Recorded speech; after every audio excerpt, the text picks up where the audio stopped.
Did you have some administrative stuff you want to make sure we cover?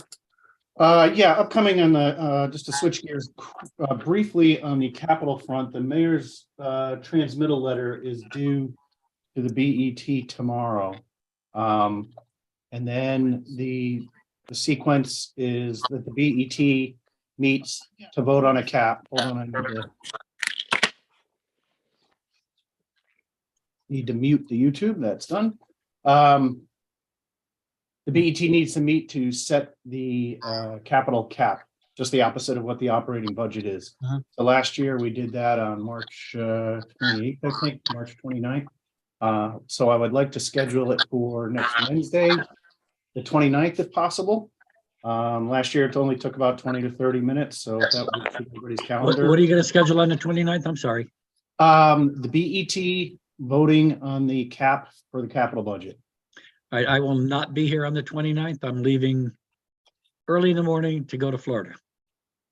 Okay, we can try the 28th, and since it's a shorter meeting, I don't think that will interfere with the Common Council at 7:30.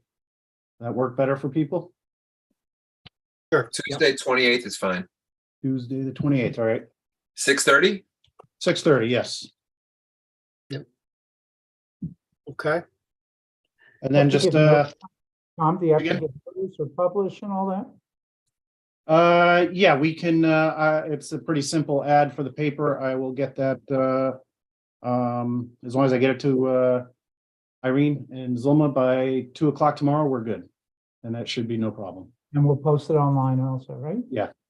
And then the other thing is just a reminder that our public hearing is this Wednesday at 6:30. We have the council chambers. Is it Wednesday or Thursday? Wednesday. I thought it was the 23rd. 22nd. Okay. Wednesday, yeah, Wednesday the 22nd. Just give yourself a little extra time. I believe that Planning and Zoning has a meeting in the community room. So it might be a little bit of traffic in the parking lot. Okay. And do we think everybody will be there in person? I will be. Okay. Well, Me too. anyone not planning to be there in person? Okay. Be on vacation. I'm not going to be around. Okay. Thank you. Who approved your Sorry. vacation? You had one last year. Well, it goes for the council to make a cap on how many days vacation I can take. And then the BET can tell me which days. Right. There you go. All right, Ed, that was all I had on the admin front. Okay. Thank you. Mr. Mayor, before we get going, any opening remarks tonight? No, I just want to thank the BET. I know we put a challenge out there for the department heads. I think they did well in trying to reduce spending wherever we could. I was concerned about some of the spending or the tax increases in several of the districts. And, you know, it was very obvious that we needed to do something to keep the tax increased or the tax levy down to as low as we possibly can. So again, I want to thank the BET and the department heads for doing a great job. Great. Thank you. All right. Tom and I talked for 2 seconds as people were joining this meeting. We thought what we would do kind of as an order of things is just ask Tom off the top of his head, so it may not be 100% accurate, to remind us of the reductions we've taken thus far. Then after that, we can talk a little bit about where we are with the restated costs associated with utilities across the various departments. If you remember from all of our discussions, there were updates on electric costs, gas costs, etc. We need to understand those impacts will be material. From there, then we can go into the two formal open items we had, the webmaster and the redevelopment agency. And then let's look at where the divisions have come in with reductions based on the challenges we gave with all of our in all of our meetings. Is that okay as a flow for tonight's meeting? Everybody comfortable with that? Mhm. Sounds good. Okay, so Tom, you want to remind us again, I know I threw this at you and you're doing it off the top of your head, but the reductions that we've taken thus far. Yeah, so I'll just go in order of the major hitters here. The biggest one was $106,000. That was in human resources and personnel, mainly on technology initiative reductions. Tina was fairly flexible in some of the initiatives that she was looking to do and was willing to table them for a bit. Operations and public works was just under $80,000.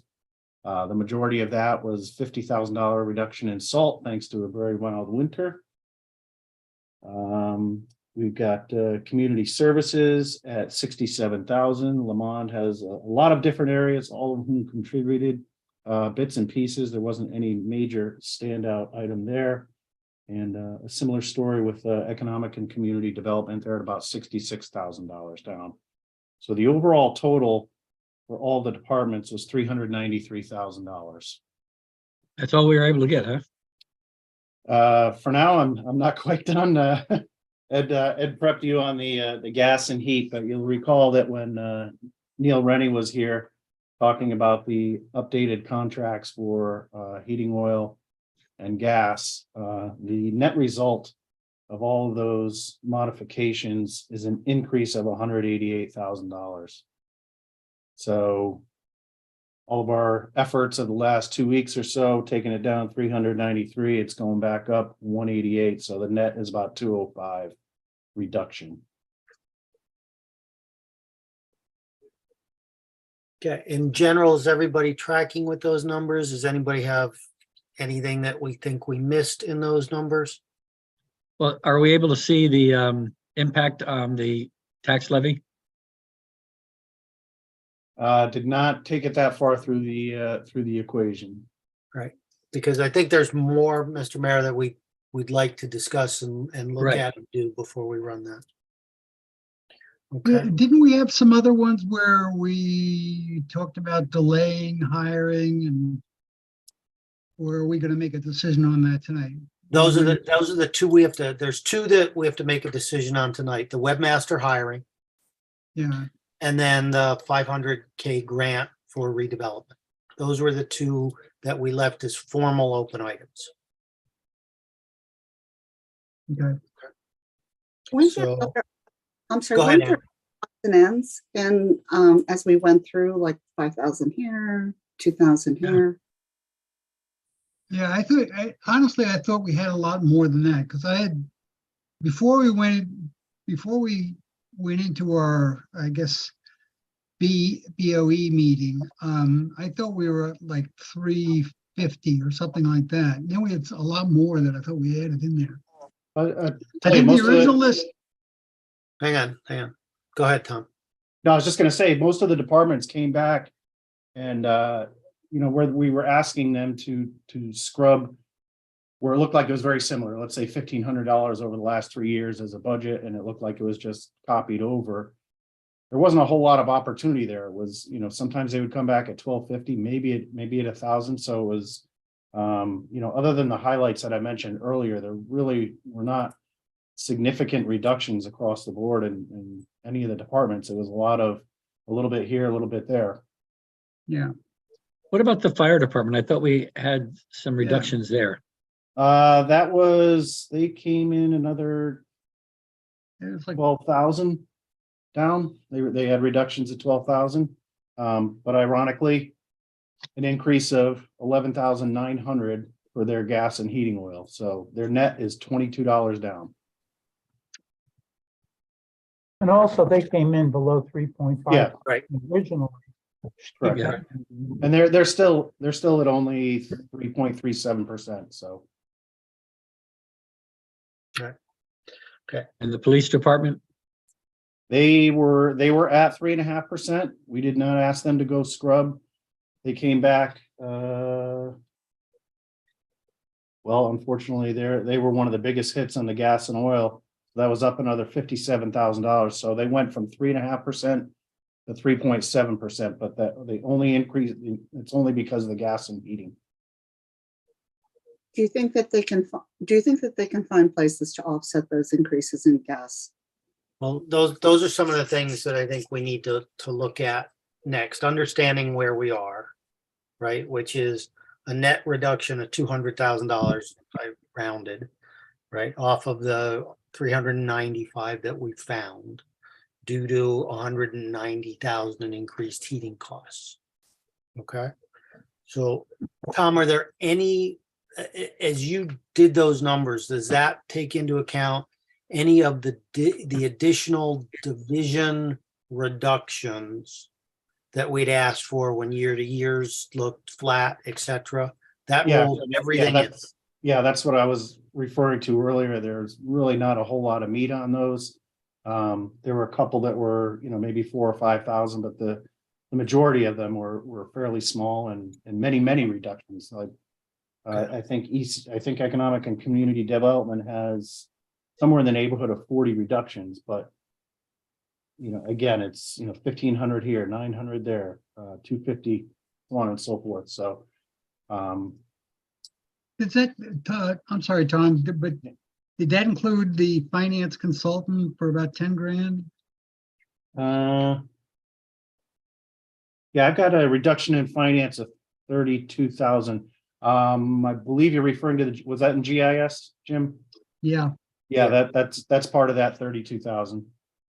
and then we had another one of another 15K. Is that part of it was with 25,000 for GIS and reduce that? So we take out 15 of it. Yes. So that's 25,000 out of finance.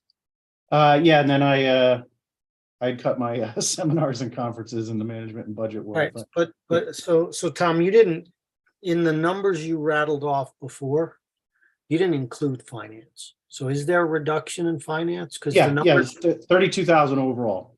So I was just hitting the major hitters, the biggest impacts before, Ed. Because Okay. I had put down 40,000. It was the GIS for 15, the consultant in GIS, which was a bunch of 15.6, 15.6, 60 grand. And we said we'd take 10 grand out of that. And then there were also security, take 15,000 out of about. There was one for, in that group of, it's a CISO. That's it. I'm sorry. The CISO was, and we had an opening of about 164,000 there. And then we were supposed to go back and look at, how much it would be to replace that person, because that has not been filled in 2 years. Right. Yeah, and I don't believe we've gotten the marketing benchmarking, if you will, on that position, but Because we've got like 164,000 in there, and you're not going to touch a CISO for that. I never got Numbers any I got- information from Tina about what the market value is. But I've gotten indications that we probably won't be hiring one for quite a while. Maybe 'Cause for I think the numbers I got quoted to me from a guy who was in that industry said 250 to 300. about right. I think that's fair. So we're looking at a person to do the city and the Board of Education, am I correct? Yes, it's CISO for the whole city. Yeah, Right. the issue, yeah. Mr. Mayor, is we're, at $164,000, you're not going to get a candidate, or not, at least not a qualified candidate. No, but And what we're that was looking indicated at by is the fact if that it we're- was open 2 years. If we're going to be doing the city and the Board of Ed should be contributing something to it. But I think the point is that we're going to have to add, we're going to add 164 to Board of Ed, and we're going to have to put 164 in our numbers too, because we're talking about at least $300,000 to get somebody. Right. It moves things in the wrong direction. Absolutely. So,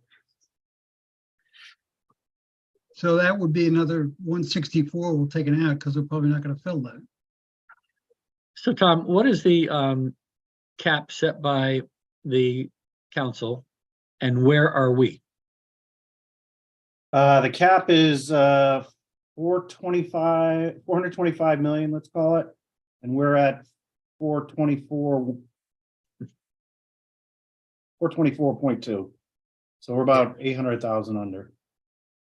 Maybe a little over $1 million. So basically, the Common Council gave us that, or I shouldn't say gave us, but increased the cap by $1 million, and we have not allocated that anywhere. So The we're still well within the 4.5, cap. yeah, the 4.5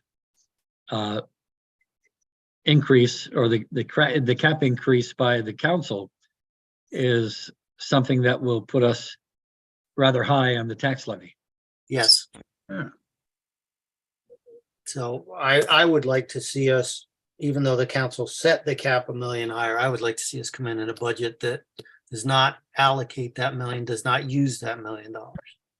I I'd like to see agree. it go, I'd like to see it go I'd lower. like to see it go lower too, Jim, but at a minimum, I don't want to go the $1 million higher. Right? Oh, definitely. No doubt about it. All right, so there's I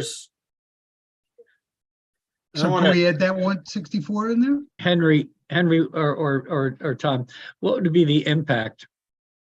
And I know it's always iffy, of taking an extra $1 million out of the rainy day fund. So instead of 6, we go to 7.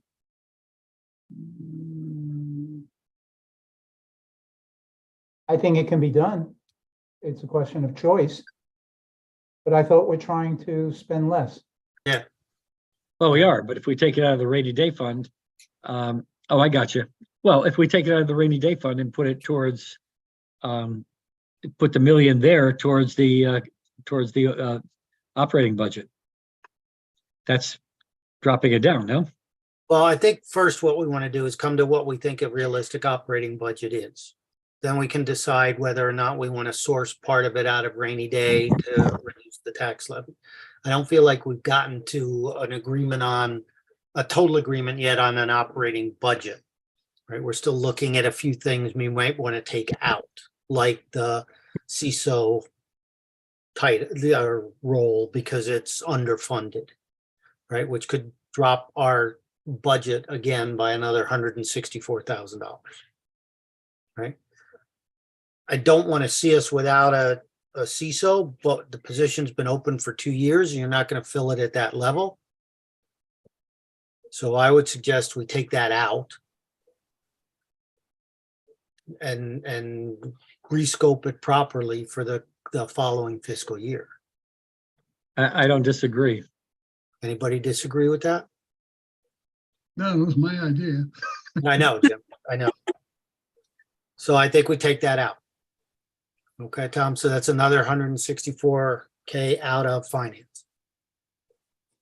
Okay. You know, I still believe that, and I know Jessica's on the line, I still believe that ECD feels high to me, right? Even with the 66,000 out of that, I mean, the original budget was 5.7 and a 5.7% year-to-year increase. Right? I don't know that we've leaned in hard enough, all of us in that space. It's a big number, and we've taken with 66,000 on the 5.7 is just about 1%. All right. So, you know, I'm sorry, Ed, what is that item? so that's the ECD division. Okay. ECD came in at roughly $5.7 million and a 5.7% year-to-year increase. With a $66,000 reduction on that, right? That 66 is less than 1% on the 5.7 million. I know it's painful, but I feel like that's a big outlier in terms of your target of 3.5%, Mr. Mayor. Mm-hmm.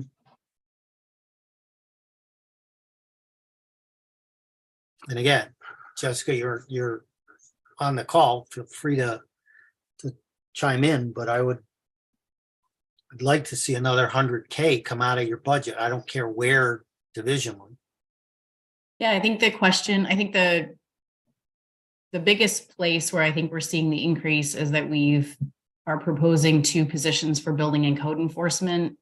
One of which is the assistant building official, and the second, which is the blight inspector, which will help to create the proactive neighborhood improvement team. So, I think that that is probably where the increase is being driven from. All of the other personnel rosters have been kept the same, and we've gone through and scrubbed the 66 from the 160 budget lines that we looked at for the 5 teams. But I think, I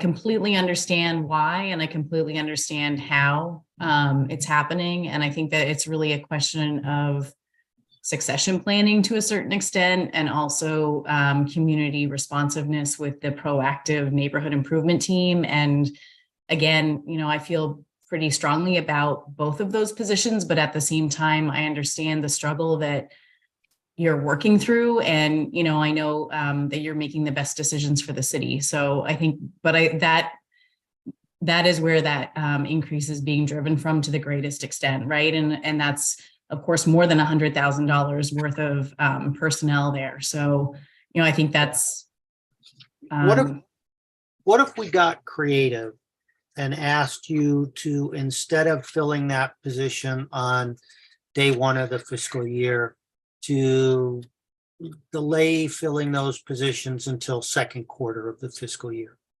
right? That Yeah, we way, can- I mean, I'll be the first to say we're moving the P down the road, because then the following fiscal year, we've got to absorb a full year worth of budget on those figures, on those roles. But I'm wondering if we plan on 3/4 a year, half a year of salary in the coming fiscal year, it can help us manage it. And you can still bring them on during the year and start that succession plan. Yeah, so I'm completely comfortable with that. And I think the assistant building official, I think especially we can ramp that up and bring it in maybe in second, third quarter. And with the neighborhood improvement positions, the neighborhood improvement position is 1 blight inspector on the building and code side, and a deputy zoning inspector on the planning and zoning side. So if we were to hire both of those positions in second quarter or third quarter, then I think we would end up with more savings, because it's actually 3 positions instead of just 2. So if we brought the proactive neighborhood improvement team on at the end of the second quarter and then delayed that assistant building official position, then I think we could do that. And then I think moving forward, we have the blight fund, but if we were to bring in the additional blight inspector and we were able to try to accrue more revenue out of that particular account through that position, then we can look at that revenue source next fiscal year and see if we can cover a portion of the position possibly. And I don't know the answer to that as of now, but we can look at the difference between what the revenue is now and what the revenue will be after that proactive team gets in, and see if there's some room that we can do coverage there. Okay, all right. Mr. Chairman, we went through an early retirement process, and the idea was to take out positions that are high paid and maybe bring in some people at a lower scale, and perhaps not fill some positions. I am a little concerned about what happened after that process, about the number of people we may have hired. And I'm going to have the human resource officer give me a breakdown of the people that we hired, whether they were filling existing spots, whether there were new spots, because it seems to me that we've been hiring a lot. And, I'm not totally comfortable with that. So I'm going to have to take a look at that. And we're also applying the wants versus the needs thought. I found that to be very helpful when, yes, you want something, but maybe this is not the year that you get it. You're going to need something. If you need something absolutely necessary, then this is something we have to fund. Yeah. But I think there's some wants in those line items that aren't necessarily needs. Okay. I would add that I would think that one would be able to find $100,000 in a budget that may be outside of these building department officials, because of all the departments that we've looked at, they easily pay for themselves and they bring in more revenue than any of the other departments. So I would look further outside of those positions within the other avenues of your department. So look, here's what I'd like to put forward and have the BET see whether they agree or disagree. Is to take the ECW budget down by another $100,000. Jessica, I trust you as the division head to figure out the creative way to do it, whether it's deferring hiring, whether it's partial deferral of hire and other areas. But let's, if the BET agrees, let's take that number down by another 100K. Great, and I can work with the mayor's office to be able to determine what those priorities are. So we're gonna, Thank you. we're gonna So book that. Thank you. So how many heads would that be, Jess? Jessica? Well, there are two positions for building and code enforcement. One is the assistant building official, which we picture shadowing Bill, right? And that is a position that I think that in a year or two, or 3 or 4, or whenever whenever Bill decides to go golfing more than one day, more than one day a week.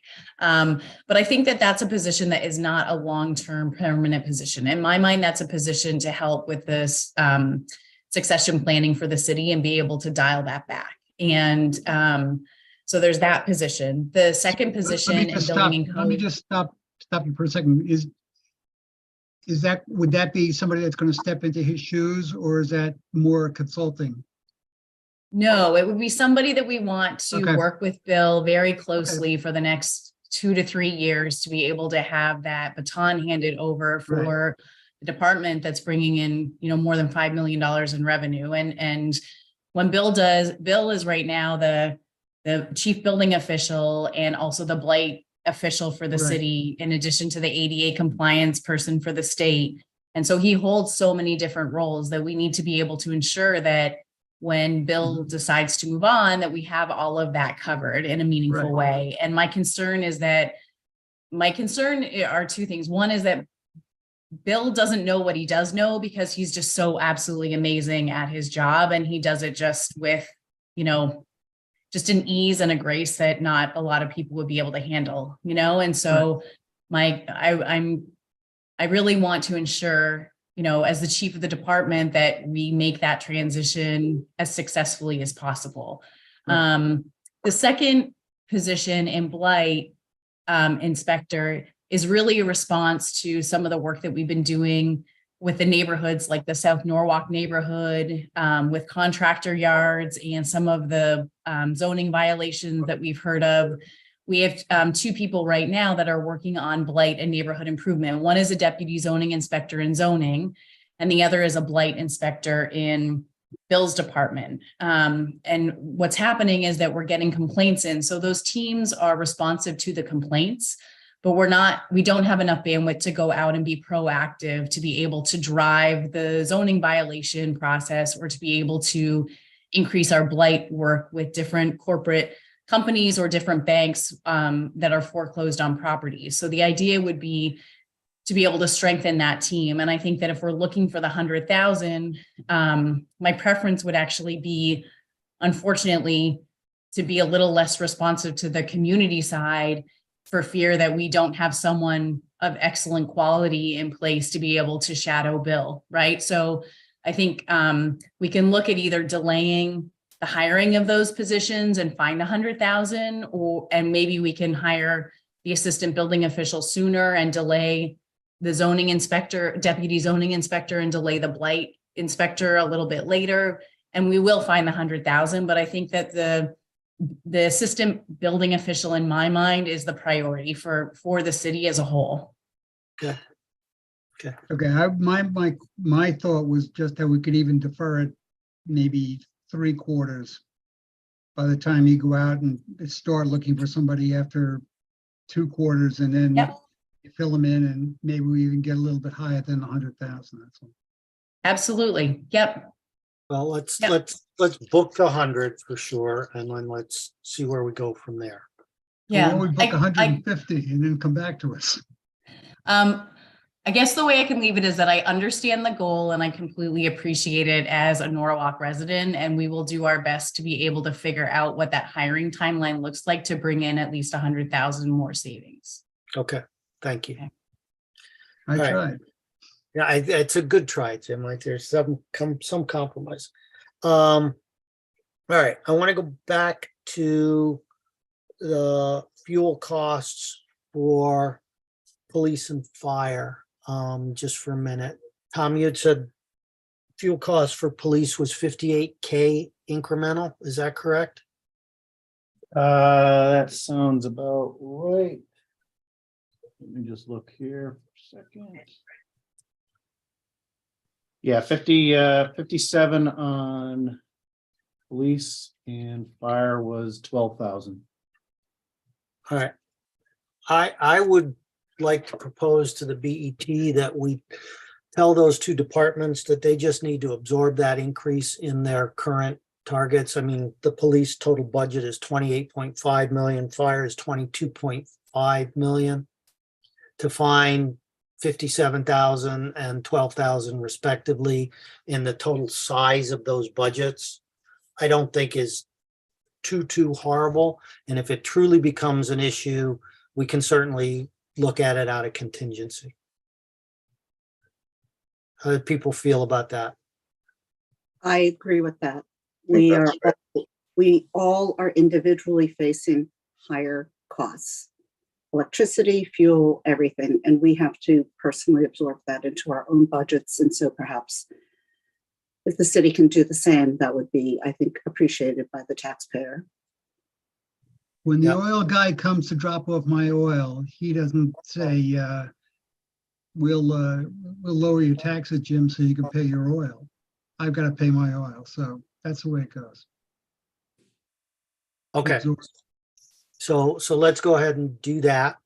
And that offsets 69,000 of the 188,000 in the increased fuel costs. Tom, when you look at the rest of the divisions that had increased fuel costs, are there any major areas? Yeah, Public Works. So they came up with, between Public Works and Rec and Parks, we look at those together. They came Yep. up with $78,000 in reductions. Their increase was 114,000. Now, keep in mind, they pay things, they pay for City Hall heating and Right. fuel oil, which is one of Right, the right. biggest ones, and things of that nature. So, between the reductions in the gas and heat, they are actually up $36,000. Yeah, so I might again suggest to us as a BET that we're going to take their reductions. And again, they have to figure out how to absorb heating costs. And if it truly becomes an issue, we take it out of contingency.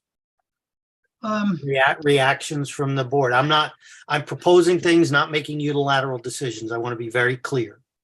Yeah, I think it's a good, I think it's a good alternative. The thing that springs to mind was something that we talked about with the BOE, where the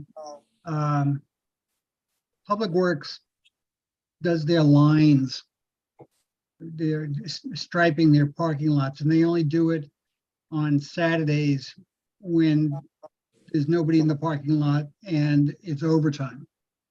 Can we take a look at the overtime for Public Works? Because I'm thinking that to me is not a good excuse. I mean, we only have, what, 180 days of school during the year?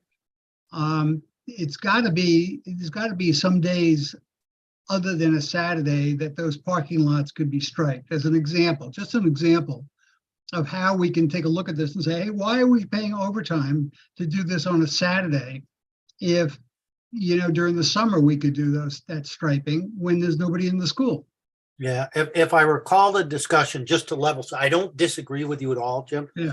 But I think part of the discussion was that inside of DPW, there's 40 hours worth of regular work that needs done. We can do this work then for the Board of Education, but it requires overtime, whether it's weekend, nights, regular days.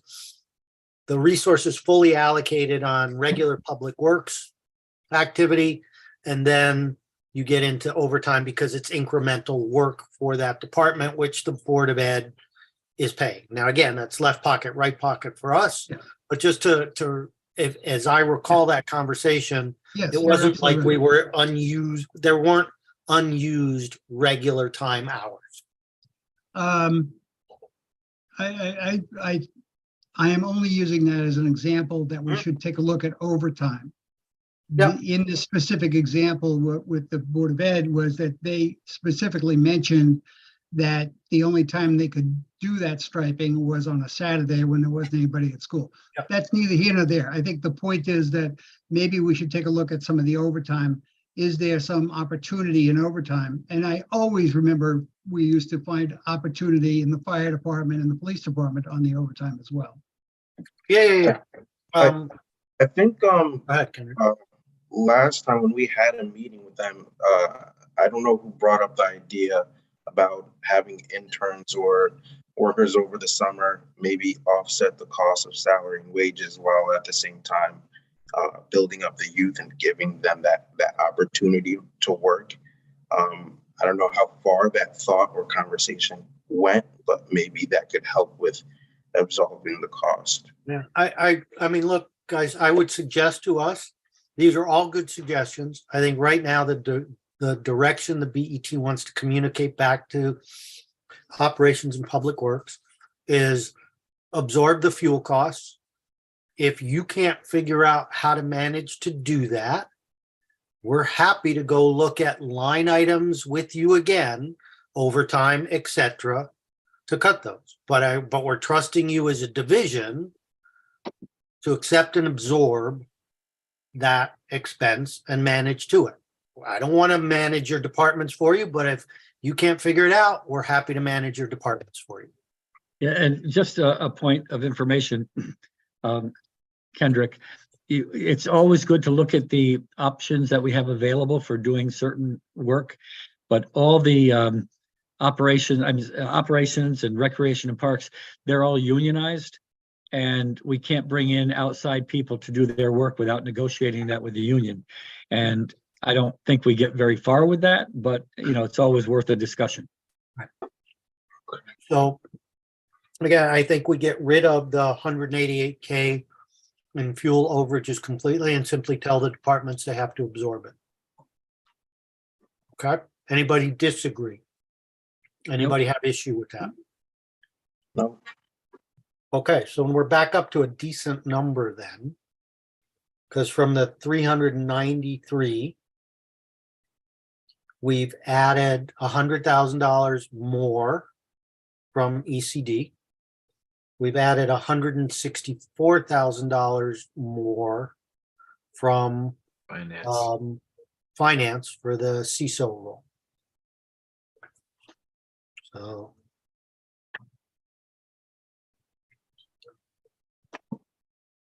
that's $650,000 basically that we're at in terms of reductions to what's been submitted without talking about the web developer role yet and $500,000 reevaluation grant. I'm sorry, Kendrick, did I cut you off? I apologize. All good. Another thought. I remember, I think Ann was mentioning categorizing the different departments, and instead of like combing through, but just they giving them a percentage and the choice to choose where to remove it from within their line items. Is that still a thought, or? Well, that's kind of what we've done with Jess's additional $100,000. That's what we've done with go figure out how to absorb your fuel costs. So I feel like we've done that a lot. When you then look at the other divisions that were over the mayor's 3.5% target, They either have very legitimate reasons for being over, which we all agreed to and understood, or it's the law of small numbers, right? Like the legislative department is coming in at 56% higher year to year, but that total budget is $26.8 thousand. Gotcha. So I feel like we've done that. So we're at a point now on the city side where we have produced reductions of 600 and call it, it's $657,000. Ed, are you sure about that number? You said we started at 393 393. plus 164 plus 100 plus 188. No, I didn't put the 188 in there because of the Okay, way the way Tom counted up. okay. budget. Yeah, Okay, so- That was not. but I had another, 657. I had another quick one, Ed, or Tom or Henry. The tax assessor position, how soon are you gonna fill that? Based on what I'm told, it may take more than 2 years to fill that position. That's what I 2 was told. years? 2 years, Michael Stewart said that. It took us Okay. over 2 years to get a deputy. That's what I'm thinking. But the point is, when you have vacancies, every single department in the city has vacancies, and you don't not fund them on the chance or probabilities that we're not going to fill them. That would be a very aggressive and different way of approaching the budget every year. Well, we can look at that as a contingency, so to speak. Well, I mean, but you could do that with all vacancies. Yeah. Really good. The cops have 6 or 8 vacancies, but we don't expect them to fill them because it's so hard. But whatever you want to do, if you want to take it down to 0 and fill it if we hire someone during the year, we could take it out of contingency. I would recommend against it. It's a critical position for the city. We may end up having savings at the end of the year that goes into the fund balance because we didn't fund it.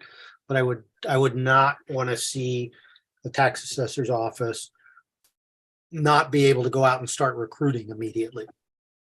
But I think even if we went out to start recruiting immediately, it's probably gonna be 6 months before you can hire somebody and put them in the job. So we don't Well, have to fund it at 100%. But we have hired a consultant to help us in the interim. So that's going to cost us money. Although generally when we have the consultants, they help us raise money by doing partials that get backed up. So it's the dynamics of operations. We're getting down into the details. We could do whatever you'd like us to do. I would recommend against that one. Is the budget, is the Yeah. consultant in the budget? Oh, that'll be paid, that'll be funded with the money we're saving with the tax assessor. So the consultant is new. The consultant is a part-time assessor, or is a full-time assessor in another town, but working for us on a part-time basis. And yes, it's new because of the departure. I thought we used him last year or this past year. We use them 3 We did. years ago when the So he's assessor in, and the deputy assessor both left within 2 months. 3 years ago. And he was here for 6 months until Bill Ford got hired. but he was in the budget this past year. The consultant, Yeah. No. He not was to my knowledge. The only Okay. consultants we had in the budget were for the revaluation, not for the regular assessment work. All right. So again, I would suggest we just leave that funding. It'll support the consultant. And again, I know we're trying to reduce the base so that we reduce the tax implications to our citizens, but that's too important a position to say we're going to strike it and fund it out of contingency, particularly given how it's going to be used. Well, but I'm sorry, I hate to beat a dead horse, but if it took 2 years to hire him in the first place, can't we say that we will hire him it'll take us realistically 6 months to get everything cranked up and hire a guy. I understand the thinking. I really do, Jim. We may get lucky. We may not. And if we don't, again, it's not as if it's not as, unfortunately, if we don't get lucky, we put a little bit more tax burden on the citizens of Norwalk. But if we don't get lucky, that money will drop to the bottom line and go into the fund balance and potentially help us in outlying financial planning seasons. But the taxpayer still has to pay it this year. They do. They do. That's the problem. I For some understand. of the, And it'll be compounded because it's not gonna go down next year. some of the money that we're saving from the assessor's position, as we mentioned, will be used to pay the consultant. Right. Probably not dollar for dollar, but it'll be used to pay the consultant. So we do need to have something there. Yeah, I'm not saying take everything away. I'm saying defer it for 6 months. And, you're not gonna pay any benefits to the consultant, so it's gonna be considerably cheaper. But, if the board disagrees, I'll fall in line. I'm sorry, so is this consultant currently in a full-time position? Yes, he's in a full-time position as the assessor for another city. Not And for us. Not in a full-time position for Norwalk. so we're going from a full-time position, and how much time are we going to have of this consultant if they already are doing a full-time job? Is it 10 hours? Is it 20 hours a week? I doubt it's 40. Well, in addition to the assessor, he usually has junior assessors working with him. That's what we did 3 years ago. And I think the total cost for the 6 months was a maximum contract of $250,000. But he said, don't worry, I'm going to find you enough money to offset that by the work that we do. But that's a cash flow issue because the money we find with partial assessments comes in later. That was 3 years ago. I don't know where we are today.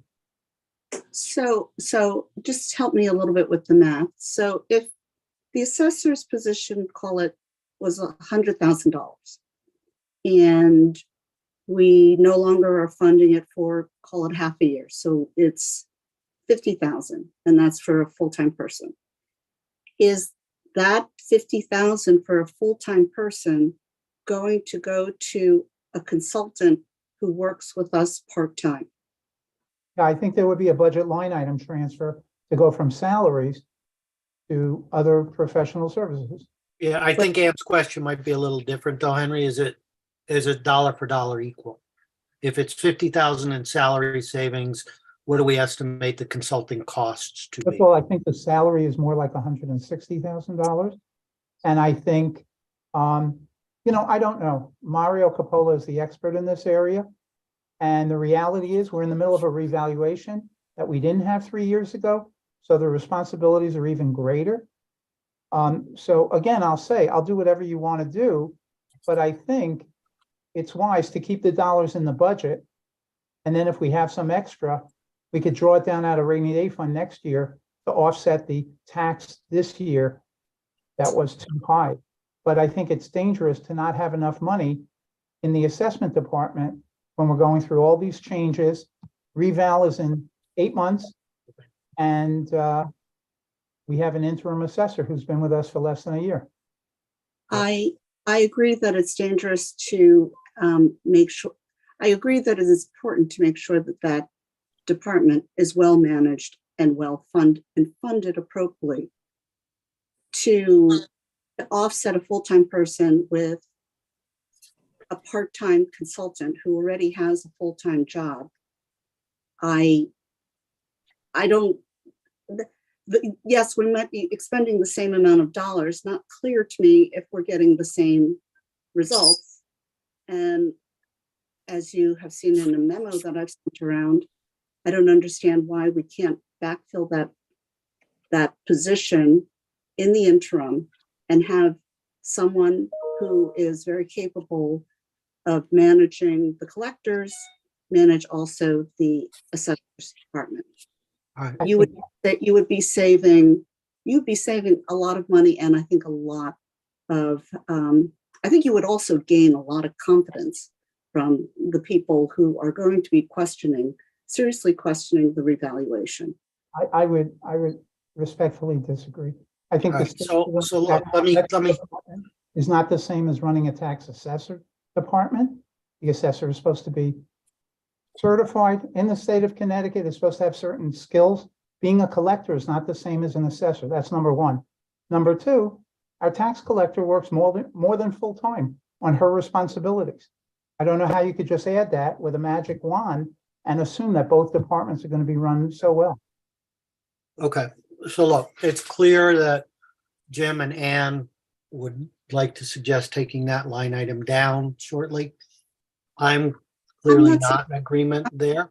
Right, I'm not in suggestion of taking the line item down. I'm in suggestion of using those funds, which were designated for a full-time person, to make sure that we're getting the same amount of work for those dollars. And I trust the division head and his department heads to do that.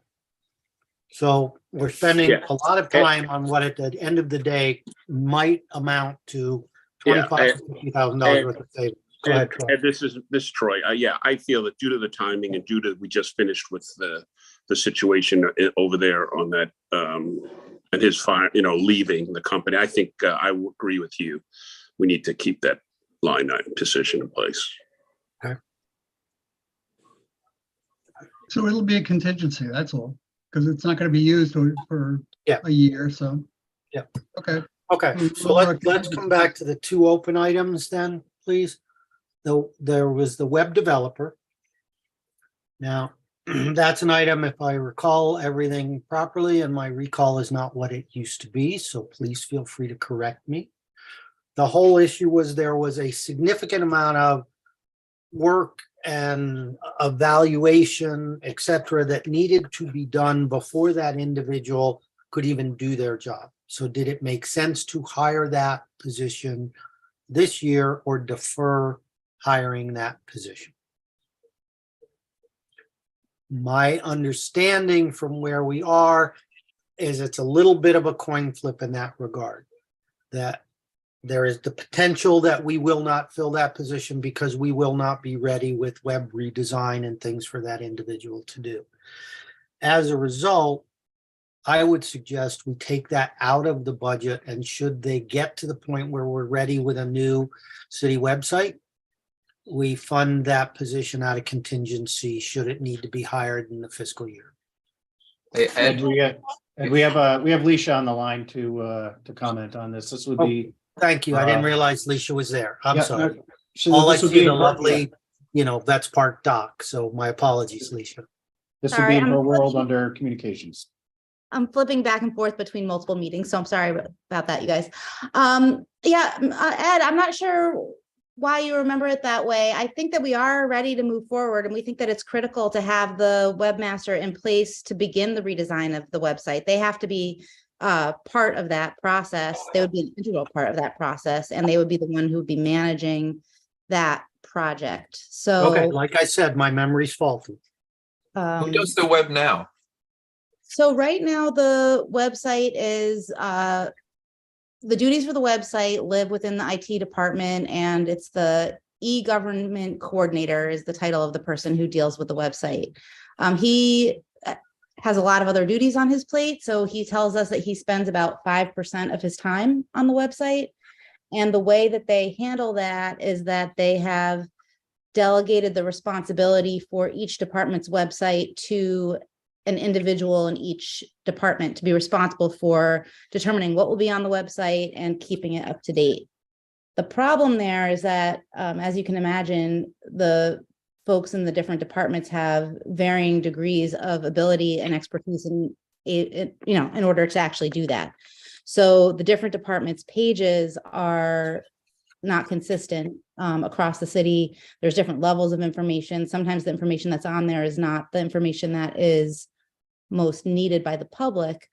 But more importantly, when, as this website in website age is pretty old, and it's a plug and play website, which you have to have if you have unskilled people updating it, which really limits its ability to do things. So as we're getting more technology, we need to adapt the website to be able to, for instance, allow more online usage by members of the public to be able to complete tasks. The website is not able to accommodate that in all situations. So we really need to move away from such a easy to use by a layperson website to a website that is more functional and will require a person who has the expertise to be able to customize it as needed. And again, I apologize. I warned you my memory was faulty. No worries. That's why I'm here. But I had a question was, I thought that when we went through this, that we had talked about possibly getting a consultant in there or a contract person, a 1099, if you will. Yeah, so that was, I think Anne had brought that up and we did talk about it with HR. It's a problem because of the fact that it's a unionized position. Those duties are already in a city unionized position, so it would be an outsourcing problem. We also do Would it- truly believe that there's 40 hours a week of work to do there. Wouldn't this position be a senior level IT person, which probably falls out of the purview of union? Well, the duties are currently in the union. But I think to Artie's point, isn't it, this is a webmaster who's a director level, I would think. Yeah. Is that a union position? Yeah. Yeah, so I mean, that's a bigger discussion for another day, but we do have one of our unions, NASA, is the supervisors union. It does include multiple department heads and senior level people throughout the city. Well, What if we ask you to do the same thing we just talked to Jessica about? What if we deferred this to hire that position in the second half of the year? Reducing do that that. budget by 50%. We could do that. and that also may give us time to find out whether we could do this as a non-union person. We have discussed that with HR and they said that that would be problematic. Uh, So I So we think can talk about it deferring further. that position till the second half of the year, I think it's something that's a good compromise. Yep. Do that. Okay. So let's do that. Let's cut that line item in half. And why can't I find that line item? It's up under chief of staff and then under communication. Yeah. Thank you. and Ed, I think if my memory is right, we'd only budgeted that position for 76,000, so it's not a director level as it stands now. So that would be 38,000 in savings. Okay. Let's take it, and then if we squint and we round, we can say we're $700,000, below what the original ask was on the city side. Thank you. Hey, Thank you guys you. are gonna kill me, but can I make one more plug about the CISO situation? Could we keep some money for us to be able to hire a consultant? We have not been able to hire for that position for 2 years, but we did have a pretty serious cybersecurity breach a couple of years ago. We've been trying to hire a full-time CISO, and as you guys have talked about extensively, the salary is probably not anywhere near the amount that we would need to fill the position. But I'm just concerned about going through a whole nother fiscal year without having at least some consulting around what we should be doing better for security, because it's just such a high risk with the amount of money that we handle on a daily basis. So that's just my Understood. What I would say to you is put a proposal together and then let's look to fund it out of contingency. sounds good. Okay. All right, so that's another 38K.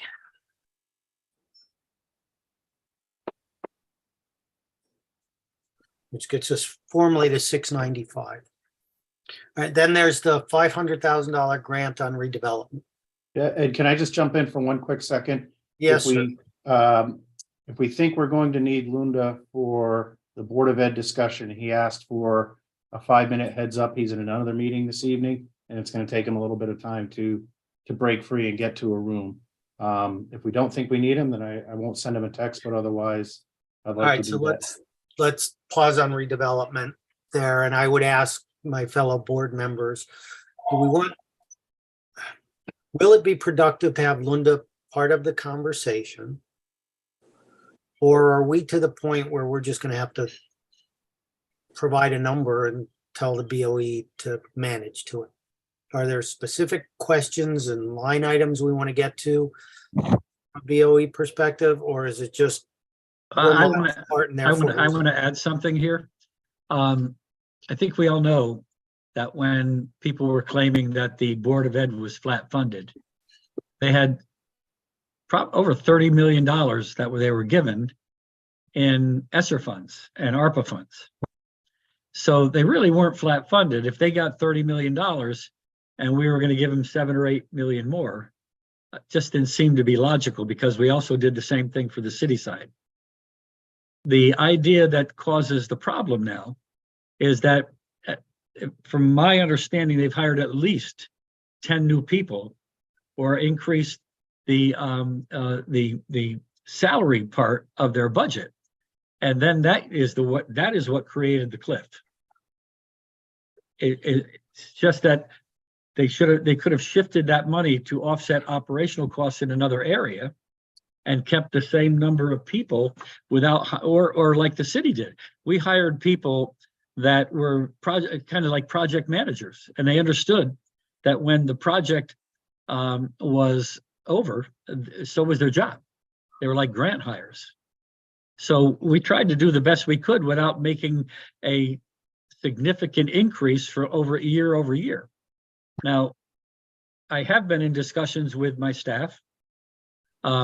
We don't have it ironed out yet, but I do have a plan ahead that is going to assist the Board of Education, but not affect the MBR. So that is something that probably I should be announcing in the next couple of days, but it's going to assist the Board of Education without increasing the MBR. And I think it'll be well received. Many of the people that spoke in favor of the Board of Education budget spoke on the issues I'm trying to address. Okay. So based on the mayor's comments, based on where we are, just back to being respectful of Linda as an individual, do we think we're going to need him for any discussion tonight? Doesn't sound like it. I think that by having Luna come back again, the information he gave us that I went through pretty carefully, I still come up scratching my head. You know, numbers don't tie. Most importantly, the population of schools are not increasing. You know, they told us that for special ed, you know, they're flat year over year. If you take out the COVID in between, I think that we're knocking our heads against a wall here. We're not getting the information that we have to be specific, to go to specific things. On top of that, special education was, we infused over $3 million about 2 or 3 years ago to pay for the out of district tuition. That was to hire resources that would be able to keep students in the district. Now we see that that's going up. So obviously, what they told us 3 years ago, there was no benefit to that at all. You know, we were actually told, and Troy was there at a meeting that we had, that we could almost look at this as a profit center at some point in time, because we were going to be self-funding all of those out of state or out of district students. And other districts in the area would probably be coming to us. Now, I'm seeing the same thing, that we're just increasing and increasing, increasing. I don't want to get into that argument out in the open with these people because that's just going to be used as publicity against us. I have this deep-seated feeling that a lot of the money that they say that they need it for is not going to the place that it should be going to. And I can't prove it, but I can't disprove it either. No, I understand, Jim, and that's why I don't, again, not trying to be disrespectful, but like you, I don't know that there's value in continued conversation at this point. They provided the answers they provided. It's going to be up to us as a board to make a decision Can I address, based on what we have. can Yeah, I I'm address sorry, that? go ahead. No, the $3 million, Mr. Mayor, if you remember, I think when I was on the Board of Ed, we did that specifically to address the deficiencies in the CREC report. If I may be wrong, but I think it was a temporary thing. It wasn't really to fix anything. Well, it was, permanent. they were talking about designing a program where they could keep the out-of-district students here. And we would have the resources to handle that, to satisfy them here. Right. So, and it was, I mean, the correct report did indicate that there was a problem. But again, we were sending a student out of district at a cost of Correct. $95,000 a year, probably not counting transportation. So we were told that with a $3 million allocation, that we could keep the students here and we could work on making sure that we send fewer students out of district. And that was like 1 million a year or 1.2 a year, right? For 3 years. Is that the one? Well, we gave $3 million. I think it was over a 3-year. Over a 3 year period. But for some, I thought it was just a temporary thing that was not going to address anything long term. I mean, a continual 3 million.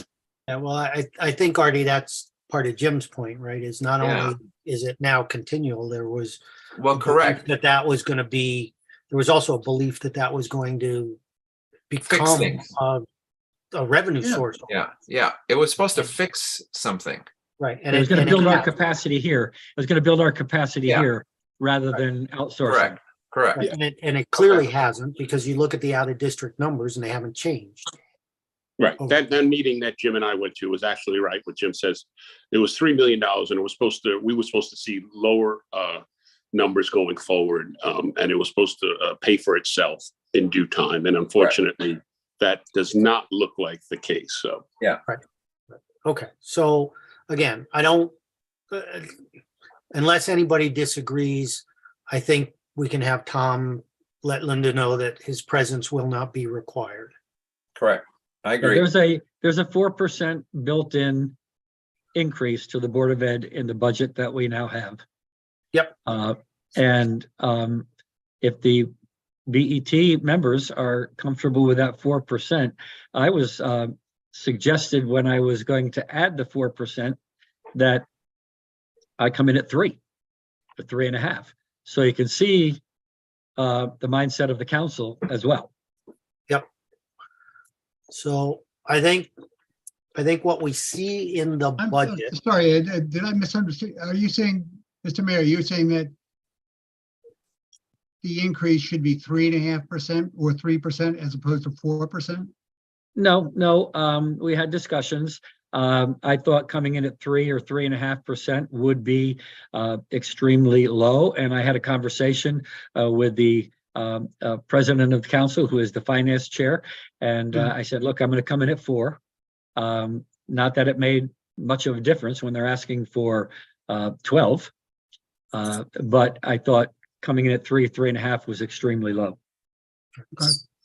So again, I think the mayor's proposal is 226.6 million, which is 4% increase year to year. Right. I think that's the number I would recommend we stick with at this point in time. For the Mr. Mayor, record, I would. What I was hoping the mayor was going to say was that 3.5 was what he was looking at. I think that below 4 is doable for them. I think that looking at the numbers that they've presented, given the fact that the population's not increasing, the compound impact of year-over-year increases, the fact that they weren't flat, we didn't flat plan them 2 years ago. All of that considered, I believe that there is money, that they have enough money to continue what they're doing. Most all of the feedback that you get from anybody that says anything about the Board of Education is that it's a wonderful system. It's doing what they're supposed to be doing. And I have never heard, or I have not heard recently in any of the things I've read in the newspapers or heard at meetings or anything like that, that anybody has brought up the fact that they're wanting in any particular place. So based on that, I think that 4% is still high.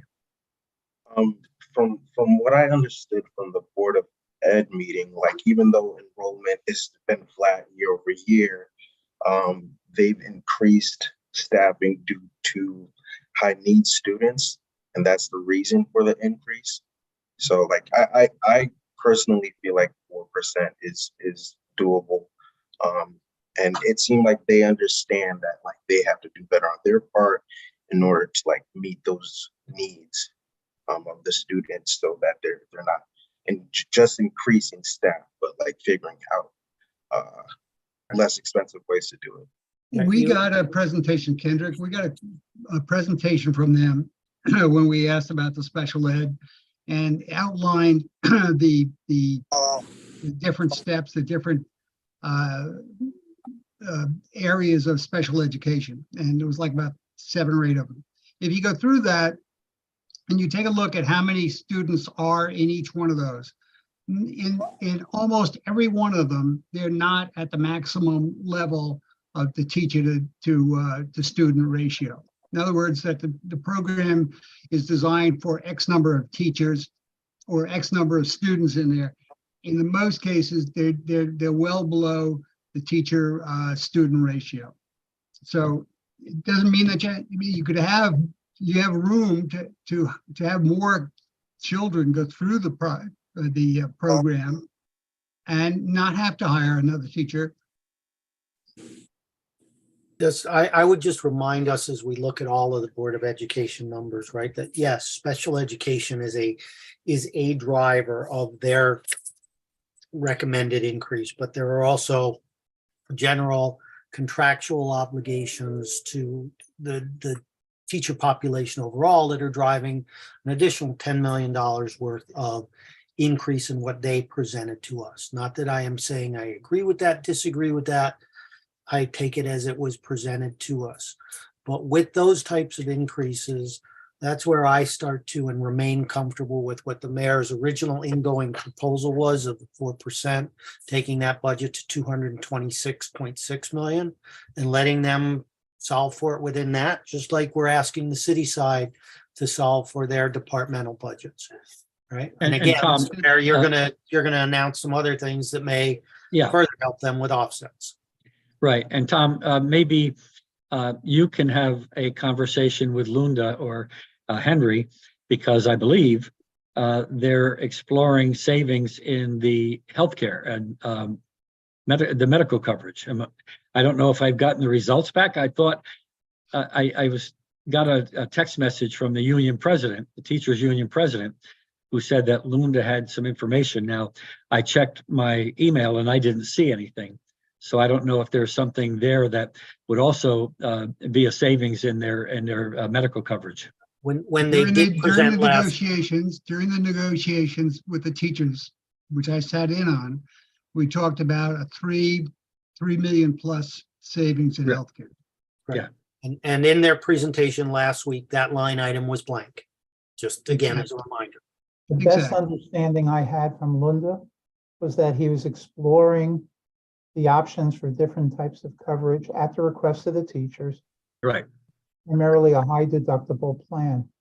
The problem is the supplier vendor will only do it for all the employees of the public schools, not just the teachers. The teachers tend to be better paid and they're more accepting of a high deductible plan. So the concern is it might work for some, but not for all, and it may not be implementable. And I still haven't heard anything further since that discussion. which never came up at the negotiations with the teachers. And if finance can reach out to Linda and see what the actual situation is, so we'll know. I'll get an update. All right. Similarly, Tom, did you have a chance to talk with Linda about the discrepancy in numbers that I pointed out in the email that I sent? Just briefly on another topic, to be honest with you, I was aggregating all the numbers today. I didn't have an opportunity.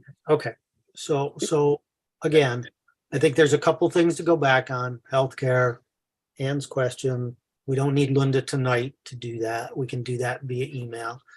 Again, my proposal to the BET, and it's simply a proposal, is that we fund the Board of Ed at the $226.6 million recommended number from the mayor. Yeah, Ed, Troy, yeah, I mean, short of us micromanaging the Board of Ed, which has been frustrating for my 5 years here, I definitely agree with that recommendation. Thank you. All right, we still have the redevelopment agency and the $500,000 grant. Yeah, Yeah, we have we have, Brian on board. We have Yep. Brian on. Yeah, board. we have Brian and Jess are both on the line. So again, we went, Brian, you sent us additional information. Jessica helped to understand that information. As a board, the concern still remains that was a big investment from a redevelopment perspective. Understanding that it offsets costs elsewhere to the city, as you presented it to us. But I think we wanted to talk through that one more time to see if there was any way without significant risk to look at reducing that number further. I will also add, when Brian came on board, it was a breath of fresh air considering what we had before. Right. And there was no transparency, no cooperation. The director of planning and zoning and the director of redevelopment didn't even speak with each other. Now both of those people are gone. The relationship is much better. And I'll tell you that whenever he has an opportunity, Brian will offer to fund a project. And he's had those opportunities several times in the past when we needed something done, and Brian stepped in and said, I can handle that. So I just wanted to let you know that. Mhm. Thank you, Mr. Mayor. So Brian, given what you sent us, reflecting a little bit further on our first conversation, from your perspective, is there any additional wiggle room? Yeah, no, and I appreciate it. And thank you, Mayor, for those comments. And thank you all for having me back. I'm not sure if you all received, I think you all received the strategic plan information, but I know I had sent something separately, member Jim Frere, regarding the actual deficit we're dealing with. So I think that'll kind of impart, kind of flexibility I'm working with to answer your question, Ed. So Yeah, thanks, Brian. You buried me with paper. Hey, it's a good strategy, right? Sometimes you gotta. No, the three attachments that I sent you. So the big one that I want to reflect on is just our deficit. I know a comment was made in terms of the 328 that was reflected in our last year's deficit. And basically what that is our true deficit, if we're not subsidizing what we can do for the city and we're truly pushing it to the max, is $871,000. So we're actually contributing over, close to $400,000 to help subsidize the city requested work program that was developed. So that 500 is really just a portion of what our actual deficit is. So when you talk about wiggle room, the only wiggle room will occur in us either reducing city services or having to cut positions to do the work that we basically reconciled with the city during the strategic plan. And obviously that has a number of risks in terms of our, responsibilities to manage capital grants, the capital budget. And then also the discretionary grants we've been getting. So, I reflected about $21 million in grants just in the past 2 years since we did our strategic plan. And then also the money that we're talking about, that the private investment that's directly leveraged to the city. We're looking at the couple projects right now with a $70 million real estate private investment that's being leveraged for $250 million at Webster Lot. So I really just caution to not try to, step over a dollar to pick up a dime. And I could attest that we're doing everything we can to limit the request to the city, even though it does seem like a big jump. The only reason why that big jump has occurred is because we've actually been self-funding as best we can for the past 3 years to the tune of about $1.5 million to fill those holes. Actually, sorry, 2.4 million, because we've been filling the whole $800,000 deficit. So Brian? our operation, yeah, sorry. No, I'm just gonna, I don't know if it would, if you have, if you can talk about the Northwalk situation or not. Yeah, so Northwalk is an independent sort of 501c3, and there's basically just funds in there for grant management. The main fund there, it's about 600,000, but it's a traffic liability that we have that, is restricted funds. So it's not really money that's available for operations. And I know we talked about that the last go around. We get these capital grants and they're great and all, but there's no money built in for admin. They want to see it go straight into these projects. So what we rely on is if we're managing these city grants effectively, that we are able to be provided operational support to actually do so. Comments? Yeah, I had two questions. I think I remember you saying that basically that 500K was to cover deferred revenue that was in that place before you came into the position. So, yeah, it's close. So basically we had deferred revenues that were monies not captured from development projects in the past. And there was a certain amount of funds that we were able to draw down to fill this gap, this deficit that I'm talking about. And then those have since been exhausted. And I actually sent out the deferred revenue schedule showing that is spent down to zero. And that was spent down to zero mid-year last year. So we actually had to come out with agency cash reserves to fill a $328,000 hole. And now that it was at zero, because we had partial of the deferred revenue available. Now that it's at zero this year, we're experiencing the full hit of that. And it's a dangerous cash position for us to be in doing so because we have to cash flow these large capital projects that we can only spend down so far. So that's kind of what we figured out what we could do, recognizing our cash flow needs for the coming year. And then you also said that you raised 19 million in grants last year, or did I hear that correct? Over the last 2 years, yeah. Okay. So, yeah, and I'm happy to go over that if you guys want more detail. But I think the point was that even with the grants, it's the administrative cost that you have to incur to manage those grants, correct? Correct. Mr. Chairman. Go ahead. Oh, sorry, Yeah, Troy. Coach. Go ahead, Troy. Oh, Okay. yeah, I support Brian and that organization. They're a driver for the economy here. We get a great bang for the buck, and I've always felt confident in supporting them. And I think that number they're asking for is fine for me. Okay. Thank you, Troy. Jim, were you? I just wanted to say, I feel like I'm at a telethon here sometimes, but is there any way that we could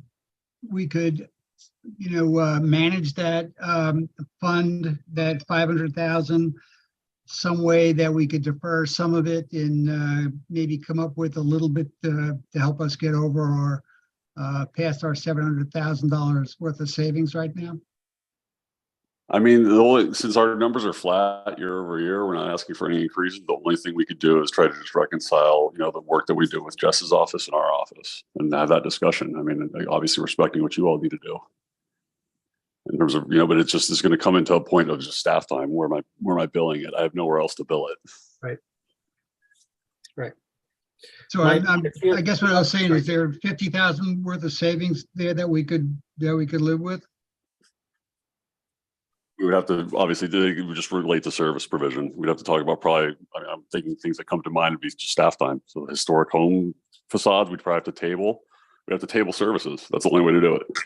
The concern I think that the concern that I have with talking about this approach is that if there are grants that we have in place that require to be executed in a certain time frame, and we're reducing the hours that the RDA is spending on those, I do not want the city to be in a position where we're having to give back capital grants and therefore having to put them on the capital budget later. So we really don't want to be in a position where the grants that have come in we're not in a position to administer them correctly, and we're not in a position to report on them correctly. And as a result, we need to actually give those back. I think that wouldn't be an ideal situation. Right. No, I appreciate that. I guess, and that's what my question really was around the timing of them. That is there any way that we can work around the timing of it to save ourselves a little bit of money this year? I just feel like, guys, we're being a little penny wise and pound foolish here. I tend to agree with Troy's point of view on this one. Right, there's so much return on investment from these dollars that I worry we're looking in the wrong space. Well, I'm just saying that I'm asking the question, that's all. I If the appreciate answer is it. no, the answer is no, so. The answer I heard was no, not without risk. So I think we leave that budget. I propose we leave that budget item at $500,000. Anybody disagree at this point? Okay, then we'll leave that there. I think that's all of the open items. So where we've net out, I think, is we're going to come in overall at $695,000 below the mayor's recommended budget and 1.695 under the common council cap. So I guess my question, Henry, to you and Tom and people much smarter than me, is with a $695,000 reduction, have we made any material impact to the tax burden across the different districts? I don't expect you to answer that right now. I think you need to run the numbers, but I'd like to know that it made some type of material impact. Yeah, I think we can run the numbers and we can give you the changes, just like we did alternatives before. And we'll have a column that says 1.685 or 1.695 lower. And what does that do to the taxes in each district? Sure. Yeah, let's just be careful. It's 1.695 lower than the cap. It is 695,000 lower than the mayor's original budget, which are the last set of mill rates and tax levies I remember seeing. So, are we gonna look at the revenues? Are we going to look at what? I'm sorry. I'm sorry, At the Jim. revenue numbers? I can pull up, I ran a report this afternoon. that Also- has- One second. Let me share my screen. This is an export from our ERP.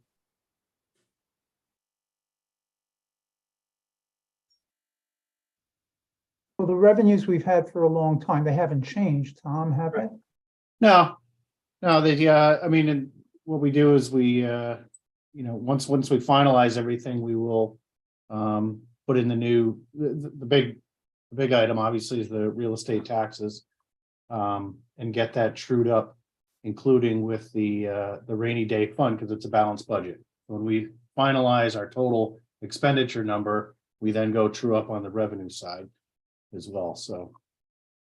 Well, I was wondering, I mean, we were talking about, building permits and some of the revenue that these departments that we've gone through, are going to generate, with the increase in volume of building going on in the city, are we going to expect to get some higher revenues on our building permits and so forth?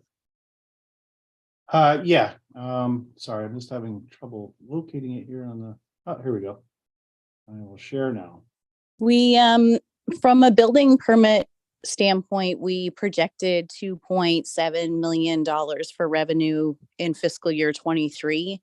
And as of February the 1st, we were actually at $5.2 million. So we're projecting, although we projected 2.7, we've had very large projects come through, like One Chestnut, projects like the Toll Brothers, projects like Wegmans come through with demolition permits. And so we're anticipating just under 6 million this year for revenue. But for next year, we're anticipating over 3 million, between 3 and 4 million again, because at that point in time, we will have the new Wegmans in Norwalk, the West Avenue parcel, the old YMCA will likely go. The Toll Brothers will be falling into the next fiscal year. And in addition to that, we also potentially have the Webster Street lot, which is a $250 million private development as well. So looking at those permits that need to be pulled moving forward, we anticipate that not only FY23 is going to come out obviously 100% over what we estimated, more than 100% over what we estimated, but we also think that FY24 will be a really strong year as well. And so you put that into your FY24 projection, yes? I believe so. I need to go back and actually look at it with Tom, because I think that we may have put 3.3 in or 3.4 in, which might be a little bit low. We can look to bump that a little bit. That's what I wanted to hear. That's what I wanted to hear. I'm sorry, Jessica, when you do large projects like you'll do with the Webster, will you hire a separate building inspector for that specific project, like was done on the Sono Mall? I mean, at what point of time do you need to really go out and hire someone on site to do that? Right. So I think it's a good question. It's partly why you had seen Bill's operating budget come in a little bit higher for overtime and part-time. And I think that we came in at part-time with $130,000 in part-time, because we know that in addition to all those projects that I just named, we're also going to have the Norwalk High School, and we're also potentially going to have South Norwalk School on the books as well. And I also didn't mention a $200 million expansion to the hospital for the maternity ward that they're going to be redoing. So, that we anticipate that we're going to need support, and I'm concerned a little bit about burnout with the team in the sense of these big projects and being able to manage them, instead of asking for additional personnel, because we knew that we had asked for those 2 additional people that were full-time. We had bumped up the part-time to be the 130,000. Going through this exercise, we reduced that to 120, knowing that we'll come back and ask for a special appropriation or ask for special consideration if we need that funding. But at this point in time, we wouldn't hire a third party company to be able to do that work. We would hire part-time to be able to help us through that process. I have talked to Bill in the past about bringing on a third party company that would do more of that work for us. For example, if the school project comes in like Norwalk High or South Norwalk, that we work maybe with one particular consulting company that handles all the site review, knowing that, again, just as a reminder, that the state doesn't do their ADA reviews anymore, that Bill does the review on behalf of the state and signs off on behalf of the state, which is a whole other level of workload that we weren't necessarily handling before. So it's a very, very long-winded answer to a simple question. And I'm sorry to give you too much detail, but the answer is we can explore a third-party consultant, but we would like to be able to keep it in-house at part-time, and we'll have to come back to you if we need additional support. Okay. Yeah, my only point is that they do great work. They bring in revenue. They are self-funding, and just want to make sure that they have the resources necessary to do their job. Right. So I guess at the end of all of this, to where Jim started it, in addition to taking the revised expense projections, if we could look at the revised revenue projections as well, because obviously that impacts the mill rate and the tax rate as well. So if we could Yeah, just. I was just looking at the police department there, Tom, if you just scroll that a little bit, are they just taking that 402,915, just taking the first line? Is that the year to date? No, this is, no, that's the 23 original budget is right here. Okay, 23 revised, 24 pro forma, requested, and then this is the latest, greatest iteration thus far. And these are revenue budgets, Tom? Correct, yes. so they're all the same. Well, those, Except for the that- I'm municipal sorry, except for project, the yeah. 22 actual, yeah. Say again? Looks like the 22 actual is lower than what they're projecting for 24, not a lot, but wouldn't they do at least what they did? In some cases, Jim, these are state funding, or state grants that come along. I'm sorry, this is Public Works. I'm sorry, I thought it was. Yeah, well, police. I'm yeah, sorry. even so, the municipal projects, it's, and as you know, the state budget is every 2 years. They don't always change everything, and sometimes they just come through the same, so. Okay, I'm sorry. I thought it was police when I saw it. Yeah, police is up there, but that's not, think there's fire, there's police. Yeah, police is about, well, they're at 972,000 for next year, and that is made up of things like false alarms, Yeah, sort of the yeah. dog pound, extra work, things like that, gun permits, so on and so forth. Okay. So again, just scrub those numbers one last time based on what we said, Okay. just said, so that we have an accurate revenue number, please. Yeah, Okay. I'm just concerned that we have the same situation here where they're gonna be conservative and not put a reasonable number, depending on what how many of them really looked at their year-to-date number and said, okay, it's trending up, I'm gonna increase my revenue number.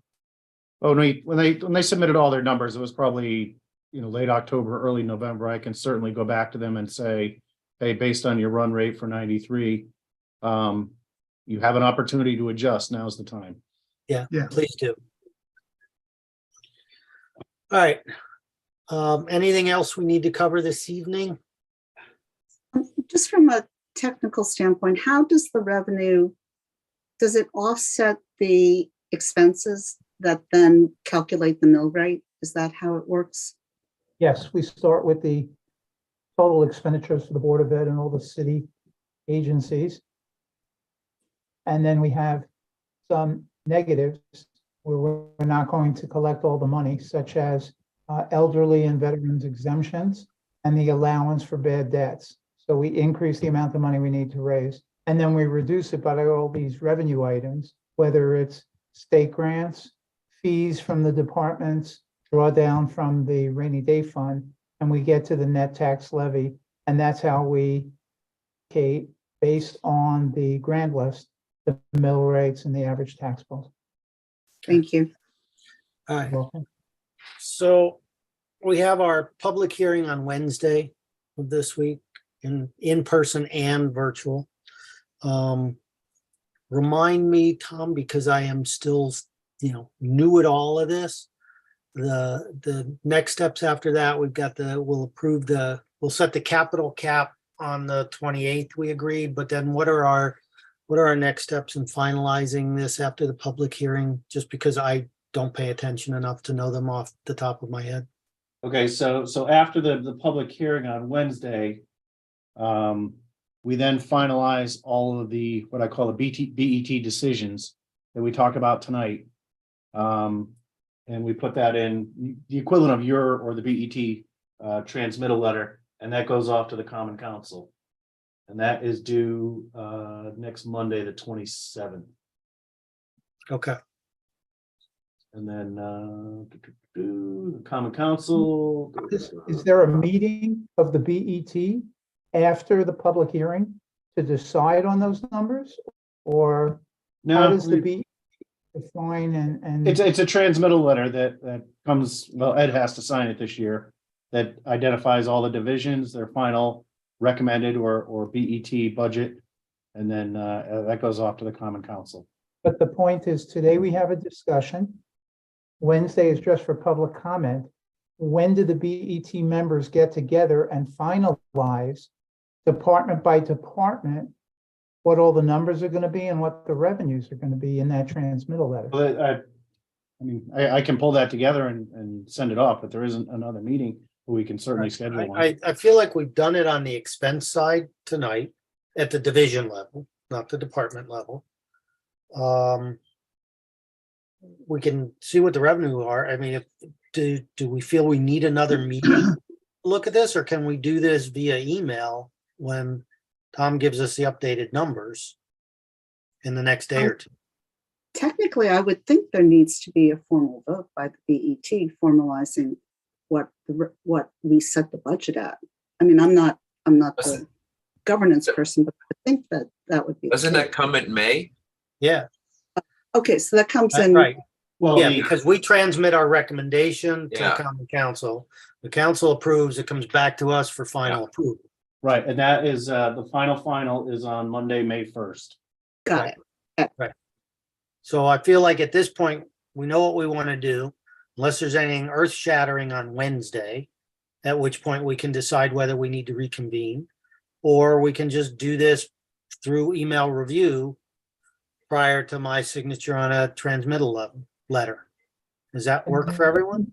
And the Well, email- I would like to see what the bottom line is, what the impact on our taxes based on good. what we've got and what. Yeah, we've all agreed the to. things we just said, Jim, is what, but I think we can review that via email. I don't know that we need a meeting to look at that. That's my only point. I was about to say, we could circulate a line item number we have based on these discussions, how they translate into mill rates and average tax bills by taxing district. You can circulate that by email. If there's a consensus, we're done. If there isn't, and you may want to have another meeting, Put another meeting on the calendar. and we can arrange that. Right. I That's hope fine. if we could give enough notice. I don't know, Tom, how much notice do we need if we have another meeting? 7 days, well, I've been going by 7 days just to be safe. Some of But them, if not the- all of them need 7 days, but that's what I do. But if we're But if the- sending the transmittal letter, Alicia's trying to make a comment. Yeah, what I've seen happen before is that the BET took a vote at the close of the public hearing. okay, so we have. Just to throwing in cir- what has been what has happened in the past. So we have to circulate the numbers all the way down to mill rates and tax bills. Hopefully, early on Wednesday, everybody could take a look. After the public discussion, the BET is together, and you can take a vote and decide if you want to go with what we circulate or change it. Yep. And again, in addition to the expense numbers we went through tonight, we want to look at the revised revenue numbers. So that's the totality of what we put together. Just representing Jim's rightful request. Not going to take credit for all your ideas, Jim. Only some of them. Clear? Take them all. All right. Are we then, ladies and gentlemen, done for the evening? I think so. Thank you all very much. We'll see And you where we, live where in are we person. meeting are we meeting in the auditorium or in the? Common council chambers, Yeah, Council third- Oh, chambers. okay. Third floor. because that room is better set for a hybrid meeting. Right. It's also Oh, by the way, if limited- anybody gets any emails from residents, forward them to me. I'll gather them all up. We don't actually read them during the public hearing, but they do go into the minutes. And we do the same that we've done in every other meeting. Each individual has to sign up to speak and they've got 3 minutes to speak, correct? Yes. Okay. Okay, Is there a thank you. moderator other than Ed being peppered by questions? Is there another moderator there?